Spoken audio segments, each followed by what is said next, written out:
Olá pessoal, sou Cleidiana Ramos, sou jornalista, doutora em antropologia e produzo conteúdo de memória para os canais do Grupo à Tarde. Eu sou Priscila Dória, jornalista e repórter do Grupo à Tarde. Nós estamos aqui na seção Mídia e Memória do Projeto REC. Hoje a gente vai destacar algumas peças que formam o acervo do CEDOC à Tarde sobre o golpe e a ditadura militar, porque estamos no período que vão completar 60 anos do golpe ocorrido em 1964. E a primeira coisa, gente, que vamos mostrar aqui é uma imagem dos tanques chegando, né, desfilando, né, por assim dizer, lá do Exército, nas imediações do Palácio de Guanabara, lá no Rio de Janeiro. Lembrar, né, que embora o Rio não fosse mais a capital do Brasil, né, Sim. a Brasília, mas já estava ali, mas o Rio ainda tinha essa influência, né, a influência política, né, e talvez explique por isso, né, por lá é o grande evento. Uma cidade que é capital de um país, mesmo com a mudança para outra cidade, ainda demora um tempo para consolidar. Então, tinha muito pouco tempo que Brasília tinha sido inaugurada. Então, o Rio de Janeiro ainda tinha um grande efetivo. Então, do ponto de vista simbólico, esse golpe, né, se consolidar no Rio de Janeiro, claro, era um dos efeitos para dar peso, né, a esse golpe. E uma coisa interessante na foto, né, são as pessoas no entorno. Não é uma multidão que está esperando, pelo menos nessa primeira parte da foto. Não é uma multidão que está esperando os tanques, mas você vê assim, a galera assim parada, assistindo. Alguns parece que foram pegos, entre aspas, de surpresa. Então assim, nossa, você consegue ver assim, pelo menos um pouco da expressão e da leitura corporal deles, do que eles estavam ali, observando aqueles tanques desfilando. Essa imagem aqui é não tem aqui a data registrada, mas é da coleção, né, que se segue ao golpe e é inclusive intitulada aqui Carnaval da Vitória. Essa imagem é muito interessante porque, como aparecem muitas pessoas, faz a gente sempre procurar destacar. O golpe não é apenas militar, mas ele tem participação e apoio civil. Né? É criado todo um discurso, toda uma mobilização, né? Todos os regimes autoritários eles têm que despertar, primeiro, um sentimento de pertencimento de todo mundo. Então, esses movimentos eles costumam apelar para o nacionalismo, amor à pátria. O segundo é eleger um inimigo que una todo mundo. E, claro, para assustar. E aí causar uma comoção social e as pessoas aderirem. Nesse caso, é falar do comunismo. O comunismo é um espantalho, né, que ele é usado no Brasil desde os anos 30, em autoritários, regimes autoritários, Estado Novo de Vargas, né? Então, sempre com esse discurso do comunismo, né? O Brasil, as pessoas fazem uma confusão enorme, né? E isso é usado, né? Quer dizer, para despertar a questão emocional. Então, as pessoas vão chamar aquilo de revolução. Não foi revolução, nunca foi revolução, né? É realmente um golpe dado por um segmento muito expressivo, naquele momento, as Forças Armadas, mas com participação civil, governadores envolvidos, empresários envolvidos. Então, isso é bom que a gente sempre precisa reforçar. É um golpe cívico-militar, porque tem civis no meio, civil-militar, melhor dizendo. Né? E a próxima é uma foto daqui, né? Ela criou uma multidão de pessoas. Isso aqui é a Marcha da Família com Deus pela Democracia. É lá no Largo da Sé. Né? As famosas marchas que foram organizadas, infelizmente, né? A mobilização era principalmente de mulheres, donas de casa, né? E o lema era com Deus, pela pátria e pela família. Então a gente vê aí os apelos, né, para despertar o apelo emocional, a religião, né, a ideia moral, né, e a pátria. Então o nacionalismo é uma coisa terrível, né, de mobilizar essas pessoas para o que elas nem sabem o que é que vem a seguir. Inclusive, à medida que a ditadura vai se desdobrando, quer dizer, que ela vai se consolidando, essa própria classe média, as classes médias que apoiaram o golpe, de repente elas começam a perceber, é bem aquela linha daquele poema de Bertold Brecht, né? Levaram um grupo, não me mexi porque não tinha nada a ver comigo, mas de repente essa classe média ela vai perceber que os filhos dela estão morrendo, estão sendo sequestrados, estão desaparecendo, né? À medida que radicaliza. Então, a própria classe média, né, num determinado momento, ela acorda e percebe. O erro que estava ajudando. O que é que eu ajudei? O que é que eu fiz? Né? Embora não tenha essa consciência e não tenha a confissão. Ninguém, é impressionante, 60 anos. Ninguém que esteve envolvido diretamente, porque tem muitas pessoas vivas. Ninguém pediu desculpa.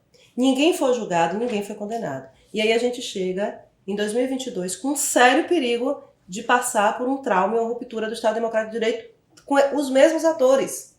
Os herdeiros e os atores alunos, todos né, por lá. assim dizer, desses atores. Segmentos das Forças Armadas, segmentos do empresariado brasileiro, segmento das elites brasileiras, todo mundo, de novo, metido numa trama golpista, que aí esse inquérito que o STF, né, no caso, destacar o processo de investigação que está sob a liderança do ministro Alexandre de Moraes, está revelando a cada dia o perigo que a gente viveu ali, desde a eleição de Lula até a posse. Né? Claro, e a gente viu o que aconteceu em Brasília, no dia 8 de janeiro.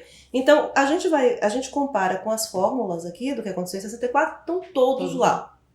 Todos os componentes. Essa ideia de um nacionalismo exacerbado, essa ideia de pátria, de patriota, né? O que é um patriota? Né? A história do uso dos símbolos nacionais, da bandeira nacional, do hino nacional, né? Da CBF, gente.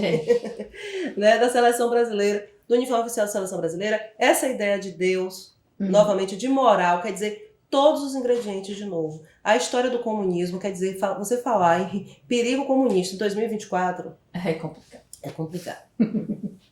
E a gente tem outros materiais aqui, né? Para destacar também. Esse é um material aqui, muito interessante. É um caderno, né? Sim. Que a Tarde produziu em 2004, quando o golpe militar fez 40 anos. E tem páginas aqui desse especial, por exemplo, essa é a página 9 e a página 10, que esses conteúdos aqui, eles destacaram o que aconteceu no interior do Estado. Porque a gente fala muito do golpe e da ditadura na capital. Mas o interior da Bahia, né, ele passou ali, pelo menos, mais ou menos 2 semanas, desde o golpe lá no dia 31 e a consolidação no dia 1º de abril, mas aquela primeira parte de abril, a primeira quinzena de abril, o interior da Bahia estava fervendo. Sim. Prefeitos sendo depostos, né? É o caso, talvez, né, muito conhecido de Feira de Santana, né, principalmente por conta do prefeito de Feira de Santana, foi um personagem muito interessante durante esse período, que é Chico Pinto, né, uma figura emblemática, mas também outras cidades como Vitória da Conquista, Alagoinhas e Açu, minha cidade, ferveu. Eram histórias assim inacreditáveis. O que é que uma cidade, no caso de Açu, uma cidade que tinha pouco mais de 10 mil habitantes naquele período, tinha a ver, né, com um acontecimento em Brasília, uma cidade ferroviária, com muitos trabalhadores da ferrovia, o Partido Comunista, com pessoas nesse movimento, tentando organizar esse movimento ferroviário desde 1962, Vladimir Pomar, que foi filho de Pedro Pomar, lideranças do Partido Comunista do Brasil, que estava atento ao que estava acontecendo. O PCdoB é o grande ator também nesse processo, né? Principalmente o processo de resistência à ditadura. Então, assim, o golpe não se resumiu a Salvador, né? As capitais. Ele vai ter desdobramento. No caso do interior, né? Falando um pouco mais do caso de Açu, que eu conheço um pouquinho mais de perto, as disputas locais, elas vão ter um impacto, porque assim, o prefeito que venceu a eleição e que derrotou a família do latifundiário.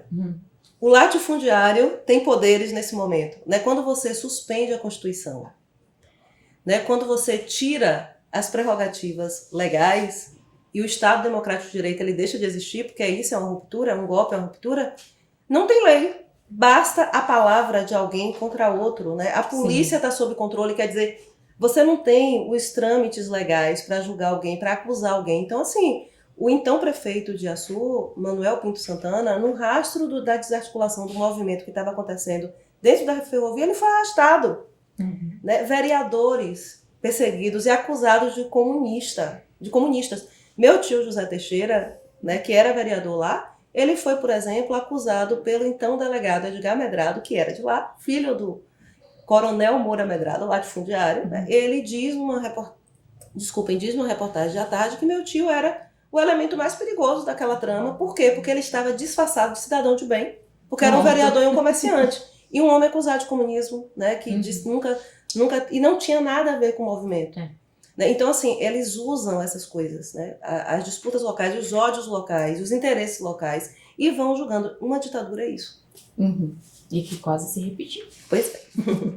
Uma outra matéria, gente, desse mesmo especial, levantou um assunto relacionado aos próprios jornais, né? Invadiram a redação, é o título da matéria, em que ele mostra que a maioria da imprensa brasileira apoiou o golpe, que ocupou os jornais, censurou e prendeu jornalistas. É algo que é muito discutido sempre que essa época chega, faz esse levante, né? Da censura massiva que foi na época com jornais, mas com inúmeras mídias, artistas, cantores, tudo. A censura na época foi surreal. E é pra gente, os jornais apoiaram o golpe. Sim. Porque o modelo de negócios no Brasil, em comunicação, eles sempre foram ligados a famílias. Exatamente. Certo? Propriedade. Os jornais não são uma instituição aleatória, né? Não são, como as empresas de mídia não são aleatórias. Elas têm dono. Exatamente. Os donos têm nome e sobrenome. E claro, são negócios sempre foram ligados às elites econômicas. Eles fazem parte das elites econômicas. Mas o que é que aconteceu? Os próprios jornais, como aconteceu com várias camadas das classes médias, que apoiaram o golpe, eles acabam vítimas desse próprio golpe. Como? Principalmente pela censura. Por exemplo, como alguns jornais publicavam receitas de bolo. Sim. Era uma forma de indicar que aquele conteúdo que ia para aquela página ele tinha sido censurado. Né? Os jornais passaram a ter censores dentro das suas redações. Quer dizer, militares, geralmente, que liam o conteúdo e aí decidiu o que é que podia e o que não podia. Né? Quem é nascido na década de 80, né, porque a redemocratização só foi a partir de 85, ainda por cima por um governo indireto, que foi o governo Sarney, de alguém que tinha participado, né, de certa forma, da ditadura. Mas as novelas daquele período, a programação, ela ainda tinha uma leitura antes de começar, dizendo que aquele material tinha sido liberado pela censura. Né? Então, assim, quem ainda viveu, né, a infância na década de 80, como é o meu caso, via muito e não entendia direito o que era aquilo, né? Só depois. Mas, assim, gente, não tem muito tempo não, tá? É um trauma que ainda está com suas consequências reverberando por aí. Né? Tão presente ainda que, eu volto a falar, é muito interessante ver isso acontecendo no jornal, de como aquilo foi, não só pelas imagens, mas principalmente nesse caso, nas reportagens, de como isso, a cada dia, praticamente a cada hora, mais coisas iam acontecendo, histórias voltando, indo e voltando, e mais coisas você ia descobrindo. É muito, muito, muito legal de acompanhar assim, voltar no tempo. Pois é, gente, por isso, aqui nos canais do Grupo à Tarde sempre tem informação qualificada. Fiquem ligadas, fiquem ligados. Mais uma vez, gente, muito obrigada e até a próxima.